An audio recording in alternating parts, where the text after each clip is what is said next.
For more on travel in China, Mei Zhang joins me now from Berkeley, California. She's the founder of travel company WildChina and also the author of Travels Through Dali with a Leg of Ham. Mei, great to see you again. Great to see you too. Thank you. Well, tell us more about internet famous locations. It's all about presentation and photographing well, as we know, but are they always in scenic areas like Sichuan? What are some other internet famous places in China? Oh, there have been many scenic sort of hotels or design hotels popping up all over China in places previously not very well known internationally. For example, Songyang, it's a cluster of villages outside of Shanghai. It's 4 hours away. There are a lot of architectural buildings there. People are flocking there. And also in the desert, in places that are called Ningxia province. Most people don't know it's a Muslim sort of region in northern China. Out in the desert, stunning designer hotels, also at the foothills of the Meili Xueshan, which is a snow mountain in Yunnan province. So these far-flung destinations, as well as some of these scenic, sort of lesser-known scenic spots near major sort of cities.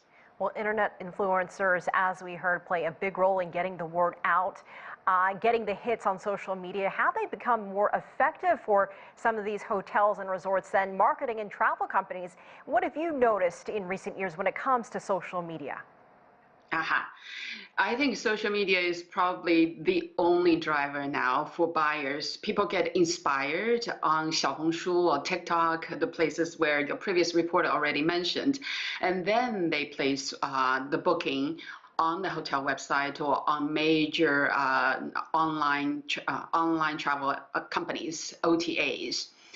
So in this case, what is really hit are these boutique travel designers like WildChina, our businesses, and many of people in the process, in the business of curating trips for people. We are caught in a very difficult time because the inventories are so limited and consumers go straight to them from the internet. Well, let's turn to what ended up being positive travel numbers from Golden Week. We spoke that week. What were some of the most popular hotspots for Chinese travelers during Golden Week? I think most people have chosen, instead of exploring far away, there's a bit wariness of not knowing what will happen on their return or in the destination where they are at. If there's any COVID cases flaring up, their return journey could run into difficulty. Therefore, most people have chosen to stay near their home. This means, large numbers of people stayed around Shanghai, around Guangzhou, all of that. But the COVID clusters popping up in Xinjiang, in Heilongjiang, in Xiamen, very few cases in the global scale, but it causes havoc to the entire industry and travelers as well. Well, you and I have talked about this a lot, the lack of international travel. People still can't go to China from a lot of places in the world. How has that changed things? And do you think China is actually faring better than some other countries when it comes to losing that segment of their tourism industry? No, China has been worse than other destinations. China lost this inbound business completely, 100%. Right, there is none. Nobody is going to China right now, and in the near future, we don't see anything happening in next year as well.